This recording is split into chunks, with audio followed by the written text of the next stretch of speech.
যিসকল ল'ৰা ছোৱালীয়ে এছএছচি কনষ্টেবলৰ কাৰণে খুদি আছিল সিহঁতৰ কাৰণে ভাল খবৰ ইতিমধ্যে আহি গৈছে এছএছচি কনষ্টেবলৰ কাৰণে 25,487টা পোষ্ট আহিছে আপোনালোকে যদি বিচাৰে এছএছচি কনষ্টেবলত এপ্লাই কৰিব তেতিয়াহ'লে আপোনালোকে নিজে এপ্লাই কৰিব পাৰিব জাস্ট ফটোটো আৰু সিগনেচাৰটো ভালকৈ আপলোড কৰি দিব তেতিয়াহ'লে মানে ৰিজেক্ট নহয় বহুতৰে ৰিজেক্ট হয় ফটো আৰু সিগনেচাৰত তো সেই কাৰণে ফটো আৰু সিগনেচাৰটো আপোনালোকে ভালকৈ আপলোড কৰিব আৰু ধুনীয়া ধুনীয়া পোষ্ট আছে মই আপোনালোকক ডাইৰেক্ট স্ক্ৰীনত দেখাই দিম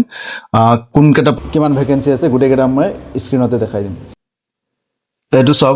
মেলত আহিছে 23,467 পোষ্ট আৰু ফিমেলত 2,020টা ঠিক তেনেদৰে বিএছএফত 616টা চিআইএছএফত 14,595 তেনেকৈ আপোনালোকে এইটো চাই ল'ব ধুনীয়াকৈ পোষ্ট কৰি কিনে তাৰপিছত এজ লিমিটটো হৈ গ'ল 18 পৰা 23 বছৰ লাগিব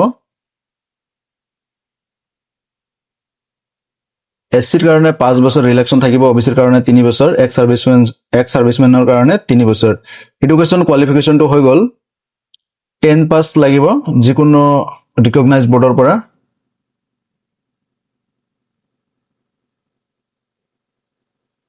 তাৰপিছত ইউআৰ যোনটো ইউআৰ আনৰিজাৰ্ভৰ কাৰণে 100 টকা ফিজ কাটিব আৰু ওবিচি এমওবিচিৰ কাৰণে 100 টকা এছচি এছটি আৰু ওমেনৰ কাৰণে কোনো ধৰণৰ ফিজ নালাগে আৰু এক্স সাৰ্ভিসমেনৰ কাৰণে ফিজ নালাগে